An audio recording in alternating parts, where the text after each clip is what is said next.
Gender equality in terms of getting rewards, প্রতিদান বা সওয়াব পাওয়ার দিক থেকে ইসলামে নারী পুরুষ সমান। অনেকে বলে ইসলাম নারীদেরকে ঠকিয়েছে, নারী পুরুষ নাকি সমান না। অনেক নারীবাদীরা বলেন, আমি প্রিয় বোনদের বলবো এই আয়াতের দিকে তাকান, সূরা আহজাবের 35 নম্বর আয়াতের দিকে তাকান। এই আয়াতে নারী পুরুষ সমান। নেক কাজ করলে সওয়াব পাওয়ার ক্ষেত্রে পুরুষ যেমন নারীও তেমন। আল্লাহু আকবার। দান করলে পুরুষের যেমন সওয়াব, নারীরও তেমন সওয়াব। রোজা রাখলে পুরুষের যেমন সওয়াব, নারীরও তেমন সওয়াব। নাকি পুরুষ রোজা রাখলে বেশি সওয়াব, নারী রোজা রাখলে কম সওয়াব? হ্যাঁ, ব্যাপারটি কি এরকম না? ইকুয়াল। নেক কাজের সওয়াব বা প্রতিদান পাওয়ার দিক থেকে সবাই সমান, নারী কিংবা পুরুষ, কোনো পার্থক্য নাই। এ আয়াতে পুরুষের পাশাপাশি নারীদের কথা বিশেষভাবে বলা হয়েছে। এই আয়াতটি নাজিলের একটা প্রেক্ষাপট আছে, শানে নুজুল আছে। আমাদের প্রিয় আম্মাজান উম্মে সালামা রাদিয়াল্লাহু তাআলা আনহা, উনি একবার আল্লাহ রাসূল সাল্লাল্লাহু আলাইহি ওয়াসাল্লামকে বললেন, ইয়া নবী আল্লাহ, মালি আসমাউর রিজালা ইউযকারুনা ফিল কুরআন ওয়ান নিসাউ লা ইউযকারনা। নবী হে, এমন কেন আমি কোরআনে দেখি যে প্রায় পুরুষদের কথা বলা হয় কিন্তু নারীদের নিয়ে কথা নাই। পুরুষবাচক শব্দ ব্যবহার করা হয়, নারীবাচক শব্দ ব্যবহার করা হয় না। এর কারণটা কি? ফাআনজালাল্লাহু তাআলা হাযিহিল আয়া। এরপর আল্লাহ তাআলা উম্মে সালামা রাদিয়াল্লাহু তাআলা আনহার এই কথার প্রেক্ষিতে, তার এই অ্যাপিল, তার এই আবেদন, তার এই আকাঙ্ক্ষা পূরণের জন্য এই আয়াতটি নাজিল করেন। যে আয়াতে আল্লাহ তাআলা পুরুষবাচক শব্দের পাশাপাশি নারীবাচক শব্দও ব্যবহার করেছেন। যেমন ধরেন মুমিনিন, এটা বললে এর মধ্যে পুরুষও আছে নারীও আছে। মুসলিমিন, এটা বললে এর মধ্যে পুরুষও আছে নারীও আছে। কিন্তু এই আয়াতে আল্লাহ তাআলা মুসলিমিন বলার সাথে সাথে আবার বলেছেন মুসলিমাত। ইন্নাল মুসলিমিনা ওয়াল মুসলিমাতি ওয়াল মুমিনিনা ওয়াল মুমিনাতি ওয়াল কানিতিনা ওয়াল কানিতাতি। পুরুষবাচক শব্দের পাশাপাশি আবার এক্সট্রা নারীবাচক শব্দ ব্যবহার করেছেন। আলহামদুলিল্লাহ বলেন।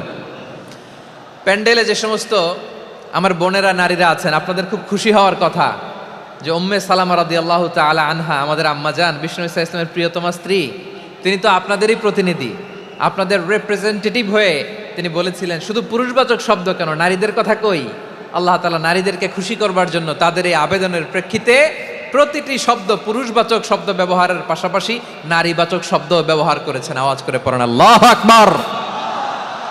তার মানে নেক আমল করলে, ভালো কাজ করলে, সৎ কর্ম করলে সেটাতে নারী আর পুরুষ সমান।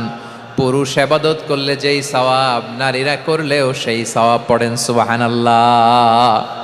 That means women has been given extra attention in this verse. Subhanallah, how sensible Islam is and how lucky we are. নারীদের প্রতিনিধি উম্মে সালামা বলার সাথে সাথে তাদেরকে খুশি করার জন্য আল্লাহ পুরুষবাচক শব্দের পাশাপাশি নারীবাচক শব্দ দিয়ে একটা গোটা আয়াত নাজিল করেছেন। পড়েন সুবহানাল্লাহ।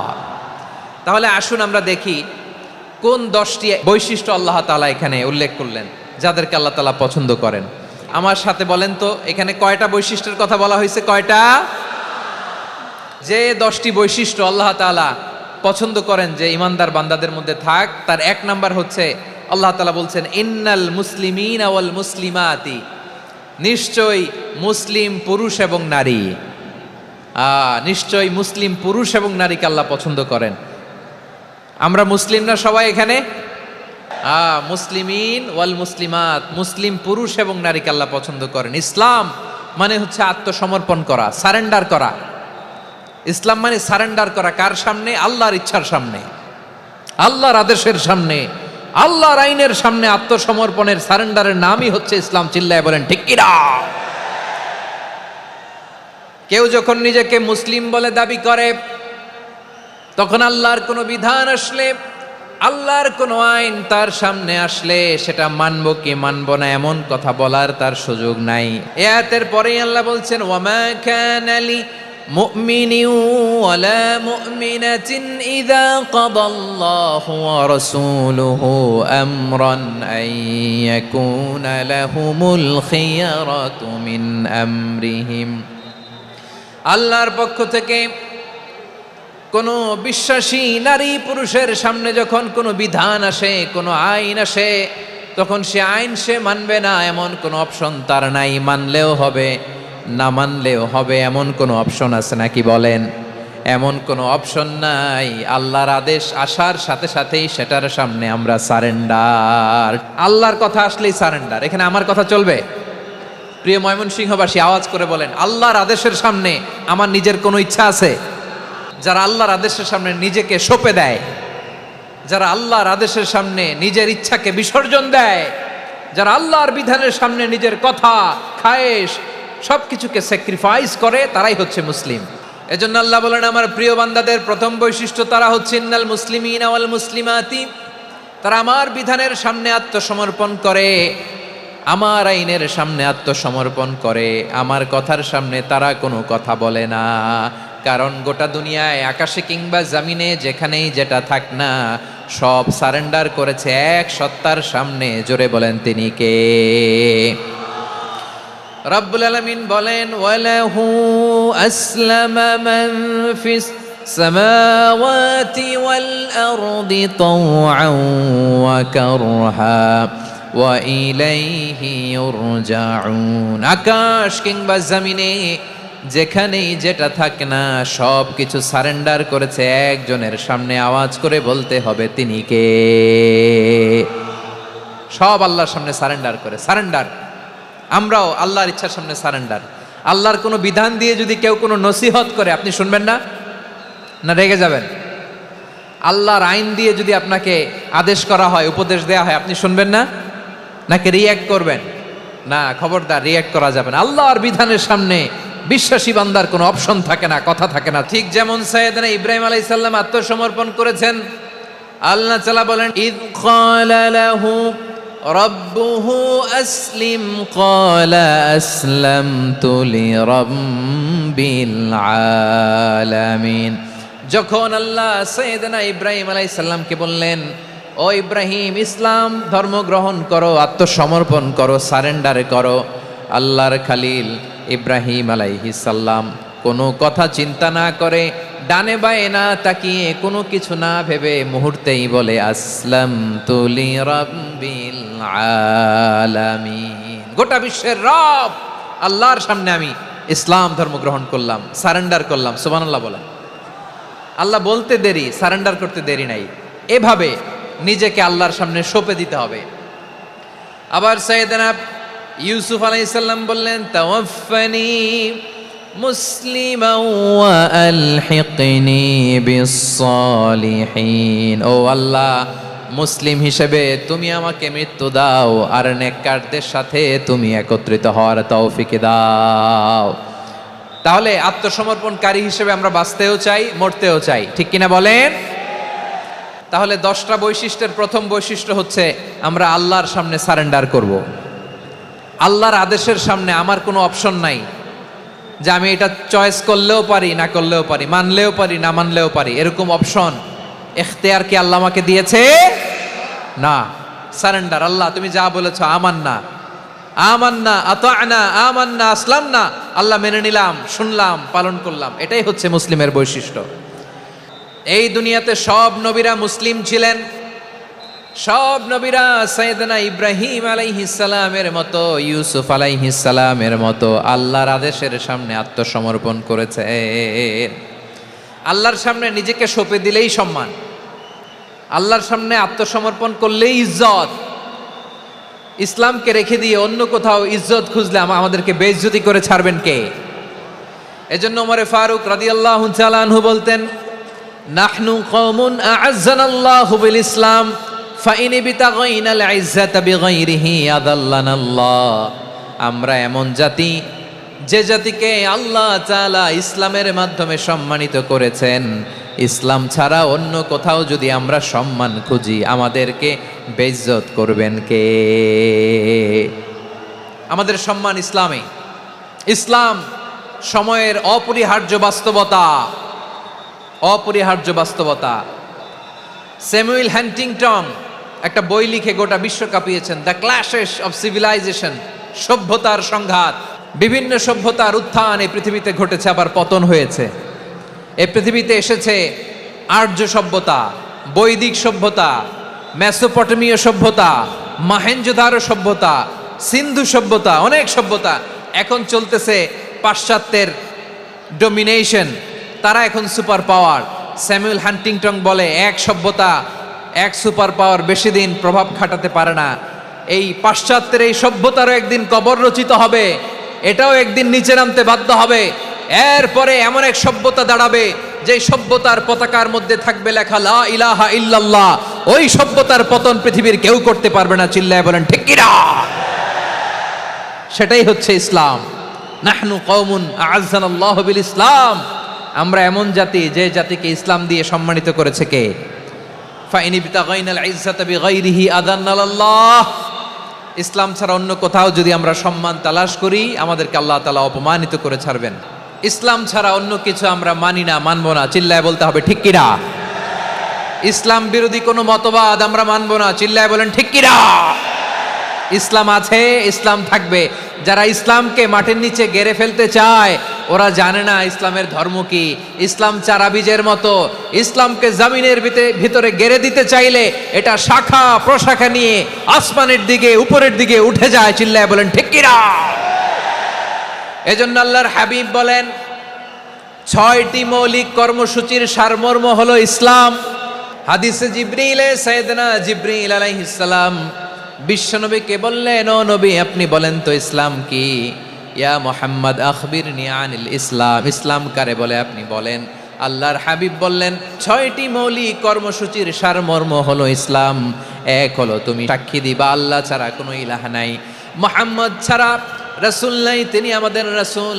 সালাত কায়েম করবা, যাকাত আদায় করবা, সামর্থ্য থাকলে আল্লাহর ঘরে হজ করতে যাবা। এই 6টা কর্মসূচির সারমর্মের নাম হলো ইসলাম। তাহলে ইসলাম কারে বলে বুঝতে পারছেন?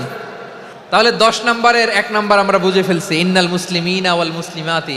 আল্লাহ বলেন মুসলিম পুরুষ এবং নারী আমার কাছে প্রিয়, যারা আমি আল্লাহর আদেশের সামনে নিজেদেরকে সোপর্দ করে দেয়, সারেন্ডার করে দেয়, আমি আল্লাহর বিধানের সামনে নিজেকে সঁপে দেয়, আমি আল্লাহর ইচ্ছার সামনে নিজের ইচ্ছা বিসর্জন দেয়, আমি আল্লাহর সামনে সে সারেন্ডার করে, আত্মসমর্পণ করে, সেই মুসলিম। তাহলে 1 নম্বর বৈশিষ্ট্য ইন্নাল মুসলিমিনা ওয়াল মুসলিমাতি। এরপরে আল্লাহ বললেন ওয়াল মুমিনিনা ওয়াল মুমিনাতি, বিশ্বাসী নারী এবং পুরুষ, আত্মসমর্পণকারী নারী এবং পুরুষ যেমনি আল্লাহর কাছে প্রিয়, ইমানদার পুরুষ এবং নারীরাও আল্লাহর কাছে প্রিয়। পড়েন সুবহানাল্লাহ। মুমিনিনা ওয়াল মুমিনাতি, দেখেন আমি আলোচনার শুরুতেই বলেছি এই আয়াতে আল্লাহ তাআলা পুরুষদের কথা বলার পাশাপাশি কাদের কথা বলেছেন?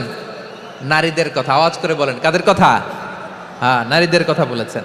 এজন্য মুমিনিনা ওয়াল মুমিনাতি, আল্লাহ ইমানদার পুরুষদের যেমনি পছন্দ করেন ইমানদার নারীদেরকেও তিনি পছন্দ করেন। ঈমান মানে হচ্ছে স্বীকৃতি দেওয়া। ঈমান মানে স্বীকৃতি দেওয়া। কিসের স্বীকৃতি? বিশ্বাসের স্বীকৃতি। কিসের? মাশাআল্লাহ, বিশ্বাসের স্বীকৃতি। এই পৃথিবীতে বিশ্বাসের দাম বড্ড বেশি। এই পৃথিবীতে সবচেয়ে দামি জিনিস কি? বিশ্বাস। বিশ্বাস ছাড়া এই জগৎ চলে? স্বামী স্ত্রীর সম্পর্ক কিসের উপর টিকে থাকে বলেন তো?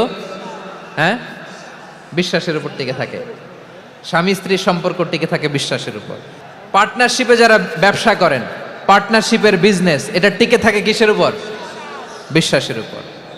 এই জগৎটাই চলে বিশ্বাসের উপর। বিশ্বাসীরা এই পৃথিবীতে না থাকলে আল্লাহ এই পৃথিবীও টিকায় রাখতেন না। একজন বিশ্বাসী এই পৃথিবীর বুকে বেঁচে থাকলে আল্লাহ তাআলা এই পৃথিবী ধ্বংস করবেন না। চিল্লায় পড়েন আল্লাহু আকবার। এই পৃথিবীর সবচেয়ে দামি বস্তু বিশ্বাস, সবচেয়ে দামি। বিশ্বাস দিয়ে এই পৃথিবী চলে। এজন্য জ্ঞানীরা বলে বিশ্বাসে মিলায় বস্তু তর্কে বহুদূর, বলে না? বিশ্বাসে মিলায় বস্তু তর্কে বহুদূর। বিশ্বাসে এই পৃথিবী টিকে থাকে। আচ্ছা দেখেন, ঢাকা থেকে একজন লোক কক্সবাজার যাবে, ডবল ডেকার বাস আছে না যেগুলোতে ঘুমায় ঘুমায় যাওয়া যায়, তো দেখবেন অনেক প্যাসেঞ্জার বাসে উঠে আস্তে করে ব্ল্যাঙ্কেট নিয়ে কম্বল নিয়ে ঘুম দিতেছে। ঘুম দেখেন তার কি বিশ্বাস ড্রাইভারের উপরে। এই বাস তো তারে চালাইতে চালাইতে নওগাঁ নিয়ে যেতে পারে, এই বাস তো তারে নিয়ে পঞ্চগড় ছেড়ে দিতে পারে, কিন্তু তার কোনো টেনশন নাই। সে দেখবেন ব্ল্যাঙ্কেট নিয়ে কম্বল নিয়ে দিছে জনমের ঘুম। এর কারণ তার বিশ্বাস আছে যে সকালবেলা এই বাস কক্সবাজারেই পৌঁছবে। দেখেন বিশ্বাসের কত দাম। ঢাকা থেকে জেদ্দা ওমরা করতে যারা যান দেখবেন 40,000 ফিট উপরে বিমানে অনেকে কম্বল চাপা দিয়ে ঘুম দিতেছে। ঘুম এই বিমান 40,000 ফিট উপর দিয়ে পাইলট চালায়া এটাকে আফ্রিকার জঙ্গলে নিয়ে যায় নাকি ভারত মহাসাগরে নিয়ে যায়, তার কোনো টেনশন নাই, সে ঘুম। কারণ তার পাইলটের উপর, এই এয়ারলাইন্সের উপর বিশ্বাস আছে যে সকালবেলায় এটা জেদ্দা আন্তর্জাতিক বিমানবন্দরে ল্যান্ড করবে। ঠিক কিনা বলেন? বাবা বাবা তার কলিজার টুকরো সন্তানকে, ছোট্ট ছেলেটাকে দেখবেন মাঝে মাঝে আদর করে এরকম শূন্যে ছুঁড়ে মারে। তো মেয়েটাকে শূন্যে ছুঁড়ে মারলে দেখবেন মেয়েটা খিলখিল করে হাসে, খিলখিল করে হাসে। ও যদি নিচে পড়ে ওর হাতও ভাঙবে, পাও ভাঙবে, তারপরেও হাসে। কেন হাসে? কারণ মেয়েটার বিশ্বাস আছে যে আব্বু আমারে ছাড়বে না, আব্বু আমাকে ঠিকই ধরে ফেলবে। চিল্লায় বলেন ঠিক কিনা? ও আমার প্রাণের ময়মনসিংহের ভাইরা, এই জমিন চলে বিশ্বাসে। বিশ্বাস এই পৃথিবীর সবচাইতে দামি সম্পদ। এজন্য একজন বিশ্বাসী জমিনের মধ্যে বেঁচে থাকলে জমিনের উপর আল্লাহ প্রলয়ঙ্কারী কিয়ামত দিবে না। এজন্য আল্লাহ বললেন ওয়াল মুমিনিনা ওয়াল মুমিনাতি, বিশ্বাসী পুরুষ এবং নারীকে আমি আল্লাহ বড্ড ভালোবাসি। তারা এমন ভাবে বিশ্বাস করে না দেখে বিশ্বাস। আল্লাহ বলছেন আল্লাযীনা ইউমিনুনা বিল গায়বি ওয়া ইউকিমুনাস সালাহ, আমার বিশ্বাসী বান্দারা না দেখে বিশ্বাস করে। অদৃশ্যের প্রতি তারা বিশ্বাস রাখে, না দেখে বিশ্বাসটাই আসল বিশ্বাস। ঠিক কিনা বলেন? আচ্ছা, বুঝে থাকলে উত্তর দেন। আমার হাতে 3টা চকলেট নিয়ে যদি আমি বলি এই যে আমার হাতে চকলেট, তুমি বিশ্বাস করো? আপনি তো বলবেন করি, কারণ চকলেট তো দেখা যায়, বিশ্বাস না করে যাবেন কই?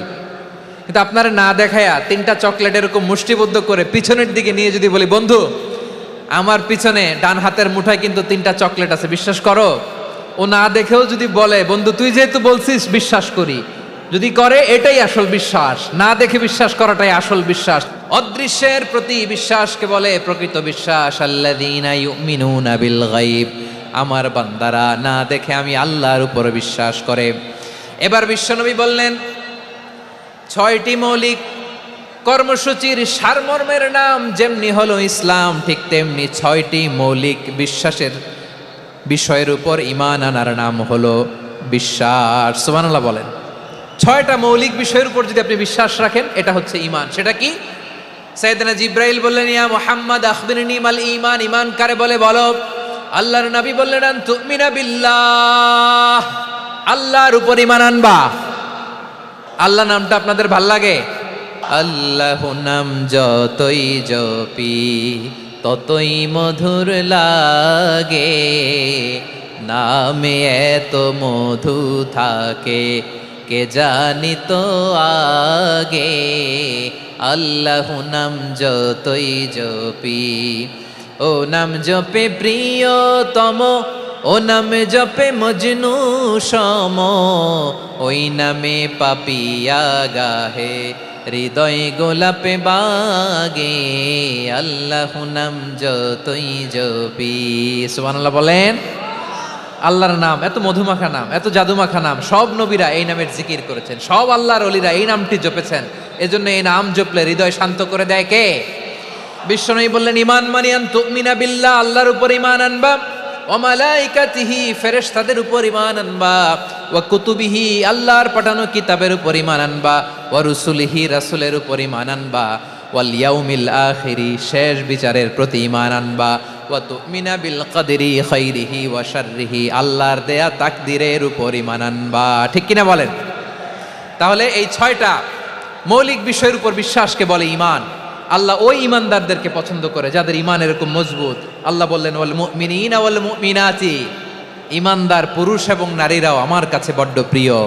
তাহলে আমার প্রিয় ভাইয়েরা, ইসলাম যেমনি বুঝেছেন সারেন্ডার, ঈমান মানে হচ্ছে বিশ্বাস, বিশ্বাসের স্বীকৃতি। এই বিশ্বাস না থাকলে ওই মানুষের কোনো দাম নাই। ঈমান ছাড়া নেক আমলের কোনো দাম নাই। ঈমান হলো সংখ্যার মতো, নেক আমল হলো শূন্যের মতো। ঈমান কিসের মতো?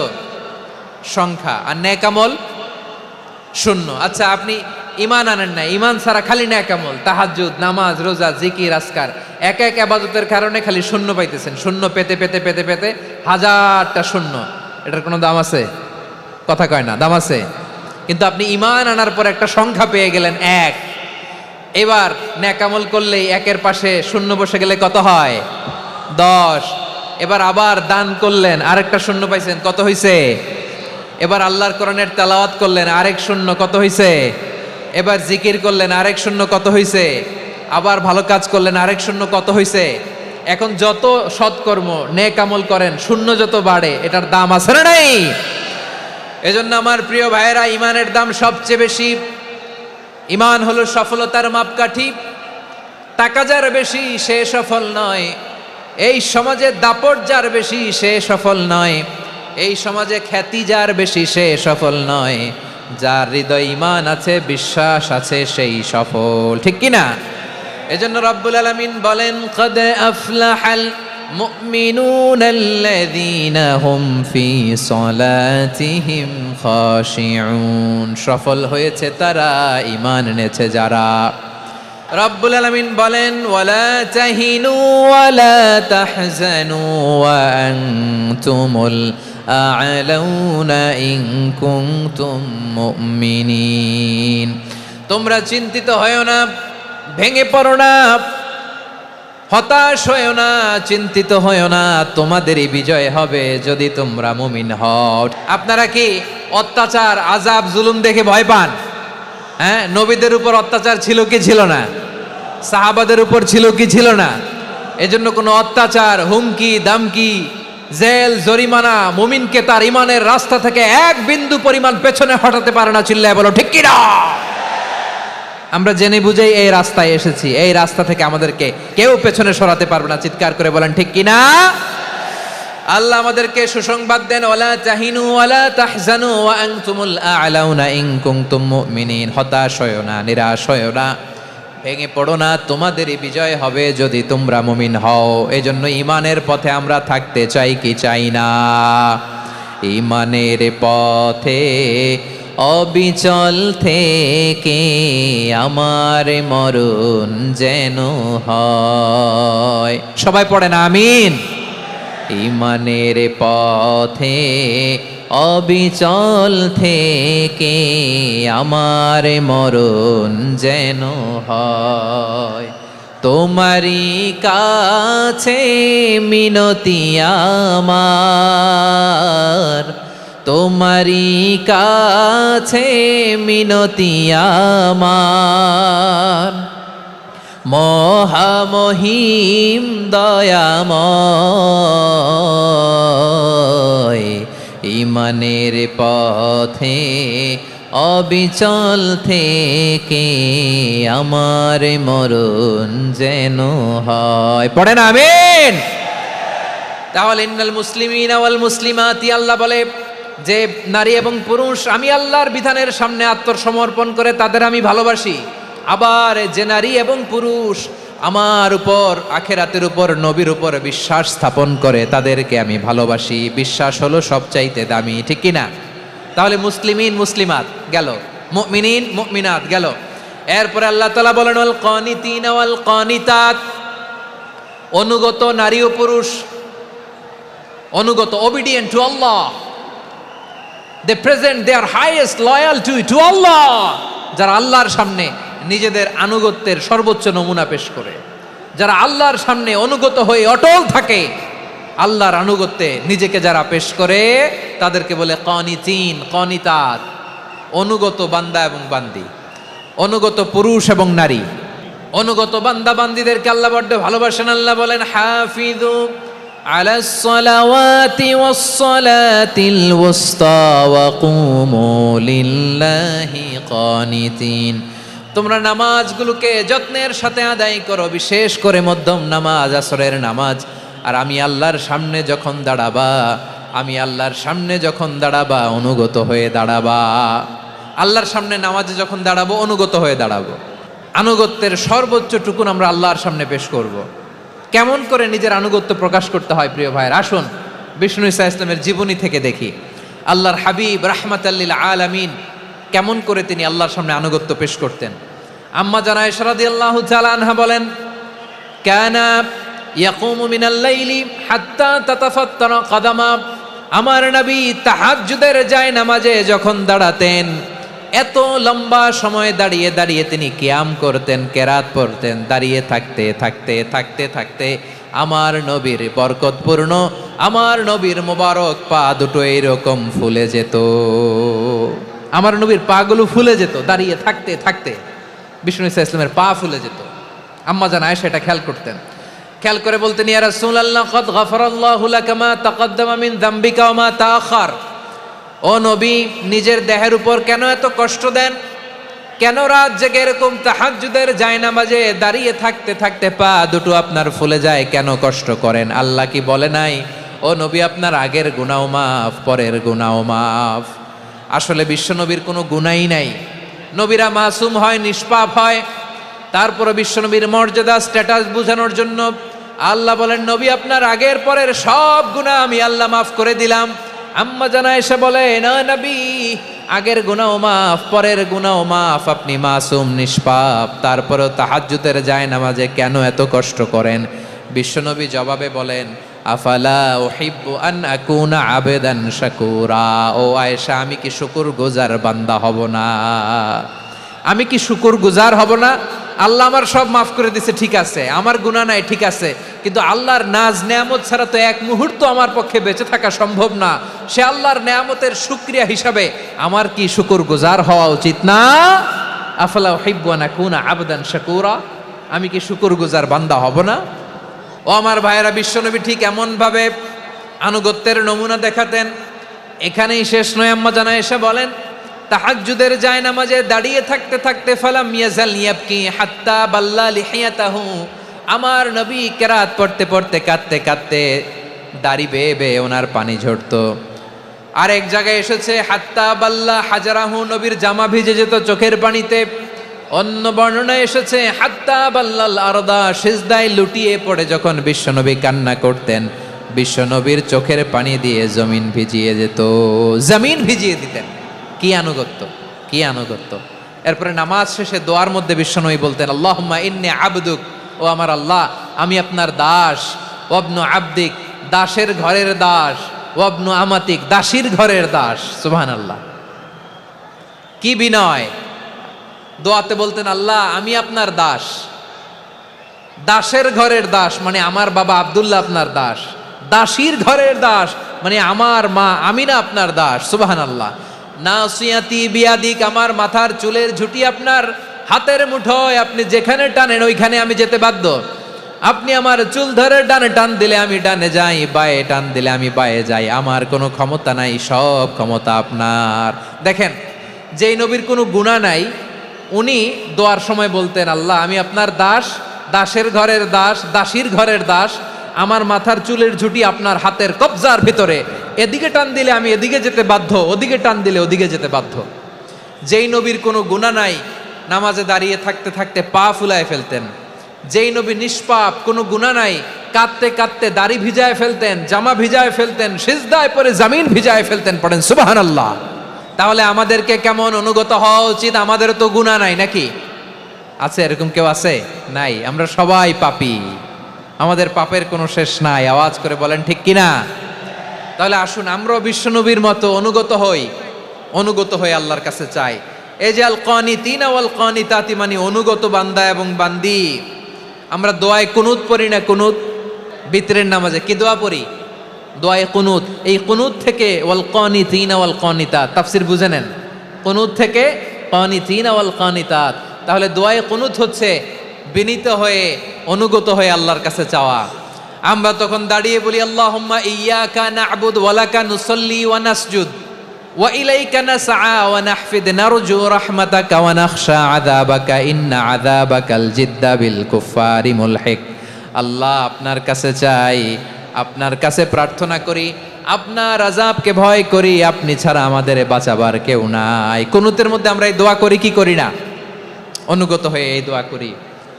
যারা রমজানের শেষ দশকে মক্কা শরীফে থেকেছেন, তারা শাইখ আব্দুর রহমান সুদাইসের কুনুত পেয়েছেন। যারা পেয়েছেন অথবা কেউ টিভিতে ভিডিওতে দেখেছেন, শাইখ আব্দুর রহমান সুদাইস 27-এর আলোচনায় 45 মিনিট থেকে 1 ঘন্টা দোয়ায় কুনুত পড়ে। আল্লাহুম্মা হদিনা ফিমান হাদাইত ওয়া আফিনা ফিমান আফাইত ওয়া তাওয়াল্লানা ফিমান তাওয়াল্লাইত ওয়া বারিক লানা ফিমা আতাইত ওয়া কিনা ওয়াসরিফ আন্না বিরহমাতিকা শাররা মা কাদাইত ফাইন্নাকা তাকদি বিল হাক্কি ওয়া লা ইয়াকদা আলাইক। এমন ভাবে হেরেম শরীফে মক্কায় শায়েখ আব্দুর রহমান সুদাইস দাঁড়িয়ে হাত তুলে লক্ষ লক্ষ উমরা পালনকারীদেরকে নিয়ে এক মুনাজাত ধরে কাঁদতে কাঁদতে মানুষ বেহুশ হয়ে যায়। দোয়ার কথা শুনে গায়ের লোম খাড়া হয়ে যায়, হৃদয় বিগলিত হয়ে যায়, চোখ দিয়ে দাঁড় দাঁড় করে পানি নামতে থাকে। 27 রাতে মক্কায় শায়েখ আব্দুর রহমানের সুদাইসের দোয়ায় কুনুত যদি শোনেন, অনুগত হয়ে আল্লাহর কাছে চাওয়াকে বলে কুনুত। আল্লাহ বলেন আল কানিতিনা ওয়াল কানিতাতি, অনুগত বান্দাদেরকে আমি পছন্দ করি। আমার 3 নাম্বার পছন্দনীয় বান্দা হলো অনুগত নারী ও পুরুষ। সুবহানাল্লাহ পড়েন। তাহলে 10টার মধ্যে 3টা চলে গেল, কয়টা? তাহলে 1 নম্বরে আমরা আল্লাহর কাছে আত্মসমর্পণ করলাম, মুসলিমিন মুসলিমাত। 2 নম্বরে মুমিনিন মুমিনাত, বিশ্বাসের স্বীকৃতি দিলাম। 3 নম্বরে কানিতিন কানিতাত, আল্লাহর সামনে অনুগত হয়ে দাঁড়ালাম, দোয়া করলাম। 4 নম্বরে সাদিকিন সাদিকাত, সত্যবাদী নারী ও পুরুষ। ইসলাম আমাদেরকে সত্যবাদী হতে বলে। কি বলে?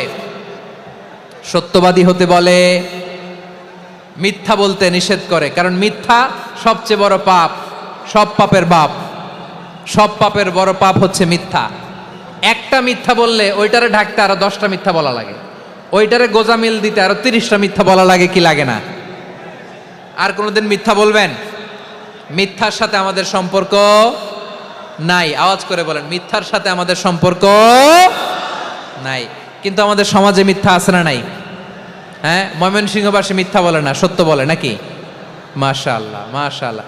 এখন মোবাইল ফোনের কারণে মিথ্যা আরো বেড়ে গেছে। বিছানায় শুয়ে আছে, অফিস থেকে ফোন দিছে, আপনি কোথায়? কয় স্যার জ্যামে আটকে আছে, জ্যামে। দেশের ভেতরে আছে, ফোন করছে একজন, বলে আমি একটু জরুরি কাজে দেশের বাইরে এসেছি। আছে না নাই? এরকম মিথ্যা কথা, মিথ্যা আশ্বাস।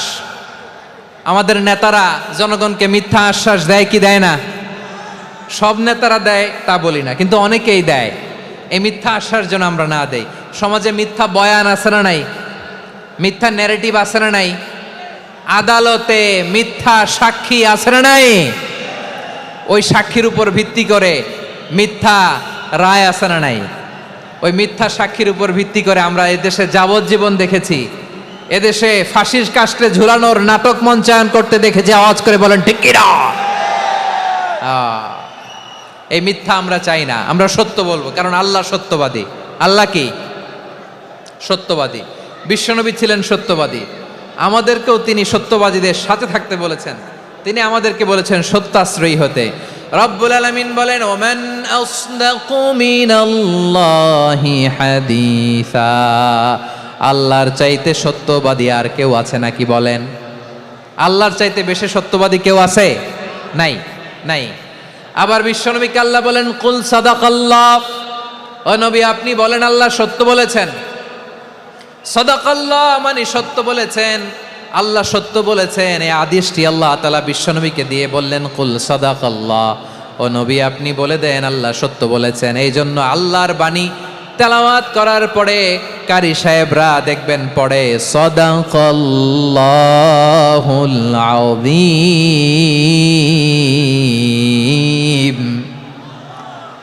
কোরআন তেলাওয়াতের পরে কারি সাহেবরা বলে না সাদাকাল্লাহুল আযীম। এর কারণ আল্লাহ তাআলা কোরআনেই বলেছেন কুল সাদাকাল্লাহ, হে নবী আপনি বলুন আল্লাহ সত্য বলেছেন। এজন্য আল্লাহর বাণী তেলাওয়াতের পরে কারীরা বলে সাদাকাল্লাহুল আযীম, মহান আল্লাহ তাআলা তিনি সত্য বলেছেন। এটা বলা আবশ্যক না, সুন্নাতও না, এটা জায়েজ, চাইলে বলা যায়। তার মানে আল্লাহ তাআলা সত্যবাদী, আমার নবীও ছিলেন সত্যবাদী, আল্লাহর হাবিব ছিলেন as-সাদিকাল আমিন, সত্যবাদী আমানতদার। আমার নবীর চাইতে বেশি আমানতদার মক্কায় কেউ ছিল না, আল্লাহর হাবিবের চাইতে বেশি আমানতদার কেউ ছিল না, তার চাইতে সত্যবাদী কেউ ছিল না। আমার নবী ওনার গোটা জিন্দিগিতে একটা মিথ্যাও বলে নাই। সুবহানাল্লাহ পড়েন। আল্লাহর হাবিব রাহমাতাল লিল আলামিন উনি জিন্দেগিতে কখনো একটা মিথ্যা বলেছেন? না, বলেন নাই। যখন আকাশ থেকে আয়াত নাজিল হলো আনজির আশিরাতাকাল আকরাবিন, ও নবী আপনি নিকটাত্মীয়দের সতর্ক করেন, দাওয়াত দেন। আল্লাহর নবী সাফা পাহাড়ের চূড়ায় চলে গেলেন, ডাক দিলেন, সবাইরে বললেন ও আমার জ্ঞাতি গোষ্ঠীর লোকেরা, আমি যদি বলি এই পাহাড়ের পেছনে একদল ঘোর সওয়ার তোমাদের উপর আক্রমণ করবার জন্য, অ্যাটাক করার জন্য অপেক্ষা করছে, তোমরা আমার কথা বিশ্বাস করবে নাকি? এলাকার লোকেরা বলল অবশ্যই বিশ্বাস করব। বিশ্বনবী বললেন, আমি যদি বলি পাহাড়ের পেছনে একদল ঘোড়সাওয়ার তোমাদেরকে অ্যাটাক করবে, বিশ্বাস করবা? আকুনতুম মুসাদ্দিকিয়া? এলাকার লোকেরা বলল অবশ্যই বিশ্বাস করব, কারণ মা জাররাবনা আলাইকা ইল্লা সিদকা। মুহাম্মদ, আমরা জীবনে তো কোনোদিন তোমার মিথ্যা বলতে শুনি নাই, তো তুমি যাই বলবা তাই বিশ্বাস করব। We have never ever experienced a single lie from you. আমাদের জীবনে একটাও মিথ্যা কথা তোমার মুখ দিয়ে বলতে শুনি নাই। সুবহানাল্লাহ পড়েন। এই ময়মনসিংহের কোনো ছেলে এখানে যদি দাঁড়ায় স্টেজের মধ্যে, সবাই বলবে এই ছেলেটা এত ভালো, এর জীবনে একটা মিথ্যা আমরা শুনি নাই। এরকম কোনো ছেলে পাওয়া যাবে? হ্যাঁ, ঝামেলায় পড়ে, পেশালে পড়ে, যেই কোনোভাবে আমরা কখনো না কখনো কোনো মিথ্যা বলে ফেলছি, ঠিক কিনা বলেন? আল্লাহ মাফ করুক। কিন্তু বিশ্বনবী সাফা পাহাড়ের চূড়ায় যখন বললেন, আমি যদি বলি একদল তোমাদের অ্যাটাক করবে, মানবা? বিশ্বাস করবা? সবাই বলে করব, কারণ আমরা জীবনে তোমার মিথ্যা বলতে শুনি নাই। সুবহানাল্লাহ কইবেন না? পুরো এলাকাবাসী যদি এই কথাটা বলে, এই কথাটা একজন মানুষের জন্য কত বড় সার্টিফিকেট আপনি কল্পনা করতে পারেন? আমার নবী ওনার গোটা জিন্দিগিতে একটা মিথ্যা বলে নাই। আওয়াজ করে বলেন আল্লাহু আকবার। তার মানে আমার আল্লাহ সত্যবাদী, আমার নবীও ছিলেন সত্যবাদী, আমাদেরকেও তিনি সত্যবাদীদের সাথে মিশতে বলেছেন। রব্বুল আলামিন বলেন, ইয়া আইয়ুহাল্লাযীনা আমানু কুনু মা'আস সাদিকিন। ওহে বিশ্বাসীরা, মিথ্যাবাদীদের সাথে তোমরা মিশো না, সত্যবাদীদের সাথে থাকো। সুবহানাল্লাহ বলেন। এবার বলেন, আমরা কাদের সাথে থাকবো? মিথ্যাবাদীদের সাথে না সত্যবাদী? আমরা বন্ধু বানাবো কাদের? মিথ্যাবাদীদের না সত্যবাদীদের? আমরা সাপোর্ট করব কাদের? মিথ্যাবাদীদের না সত্যবাদীদের? মনে থাকবে ইনশাআল্লাহ বলেন সবাই। আবার আল্লাহর হাবিব বলেন, আলাইকুম বিসসিদকি ফা ইন্নাস সিদকা ইয়াহদি ইলাল বিররি ওয়া ইন্নাল বিররা ইয়াহদি ইলাল জান্নাত। তোমাদের উচিত সত্যাশ্রয়ী হওয়া, কারণ সত্য মানুষকে পুণ্যের পথ দেখায় আর পুণ্য মানুষকে জান্নাতের পথ দেখায়। ওয়া ইয়াকুমুল কাযিবা, তোমাদের উচিত মিথ্যা থেকে বেঁচে থাকা। ফা ইন্নাল কাযিবা ইয়াহদি ইলাল ফুজুর, মিথ্যা মানুষকে পাপের পথ দেখায়। ওয়া ইন্নাল ফুজুরা ইয়াহদি ইলান নার, পাপ মানুষকে জাহান্নামের পথ দেখায়। ঠিক কিনা বলেন? সত্য পুণ্যের পথ দেখায়, পুণ্য জান্নাতের পথ দেখায়, মিথ্যা পাপের পথ দেখায়, পাপ জাহান্নামের পথ দেখায়। রাস্তা দুইটা, ডানে আর বায়ে। ডানের রাস্তা চলে গেছে জান্নাতুল ফেরদাউসে, বায়েরটা চলে গেছে জাহান্নামে। এবার দ্য ডিসিশন ইজ ইয়োর, সিদ্ধান্ত আপনার, আপনি কোন রাস্তায় চলবেন, ডানে না বায়ে? আওয়াজ করে, ডানে না বায়ে? এজন্য আল্লাহ বলেন, সাদিকিনা ওয়াস সাদিকাতি, সত্যবাদী নারী ও পুরুষকে আমি বড্ড পছন্দ করি। কয়টা গেল? চারটা চলে গেল। 5 নম্বরে আল্লাহ বললেন, ওয়াস সাবিরিনা ওয়াস সাবিরাতি, ধৈর্যশীল নারী এবং পুরুষদেরকে আমি পছন্দ করি। আল্লাহু আকবার। মুসলিমিনা মুসলিমাতি, মুমিনিনা মুমিনাতি, কানিতিনা কানিতাতি, সাদিকিনা সাদিকাতি। এবার আসছে সাবিরিনা সাবিরাতি, ওয়াস সাবিরিনা ওয়াস সাবিরাতি, ধৈর্যশীল। আমরা ধৈর্যশীল হতে চাই কি চাই না? ধৈর্য ধারণ করার শক্তি দাও গো মেহেরবান, আমায় দাও গো মেহেরবান। বুকের ভেতর ব্যথার নদী বইছে অবিরাম, বইছে বইছে অবিরাম। সবাই পড়ুন, ধৈর্য ধারণ করার শক্তি দাও গো মেহেরবান, আমায় দাও গো মেহেরবান। ধৈর্য ধারণ করার শক্তি দাও গো মেহেরবান, আমায় দাও গো মেহেরবান। বুকের ভেতর ব্যথার নদী বইছে অবিরাম। পড়েন আমিন। তাহলে আল্লাহ তাআলা বললেন, সাবিরিনা ওয়াস সাবিরাতি, ধৈর্যশীল নারী এবং পুরুষকে আমি আল্লাহ বড্ড পছন্দ করি। ওয়াস্তাঈনু বিস-সাবরি ওয়াস-সালাহ ওয়া ইন্নাহা লাকাবীরাতুন ইল্লা আলাল খাশিঈন। আল্লাহ বলে, যখন বিপদে পড়বা সালাত এবং সবর দিয়ে আমার কাছে সাহায্য চাইবা। বিপদ আসলেই রাহমাতাল লিল আলামিন জায়নামাজে দাঁড়ায় যেতেন। আমরা বিপদ আসলে কি করি? হাই হুতাশ, ফেসবুকে স্ট্যাটাস দেই, ঠিক কিনা? ফেসবুকে শেয়ার দেই, বিপদ আসলে বন্ধুর সাথে শেয়ার দেওয়ার আগে, নিজের স্ত্রীর সাথে শেয়ার দেওয়ার আগে, ফেসবুকে শেয়ার দেওয়ার আগে শেয়ার করবো কার সাথে? আল্লাহর সাথে। কারণ আপনার বিপদ থেকে আপনার কেউ উদ্ধার করতে পারে না, একজন সত্তা ছাড়া। চিল্লায় বলতে হবে তিনি কে? সে আল্লাহ বলেন, গোলাম বিপদের ধৈর্য ধারণ করো। আল্লাহর হাবিবকে আল্লাহ সান্ত্বনা দিচ্ছেন, ওয়াসমির আলা মা ইয়াকুলুনা ওয়াহজুরহুম হাজরান জামিলা। ও নবী, ওরা যা বলে মন খারাপ করবেন না, মন ভাঙবেন না, ধৈর্য ধারণ করুন।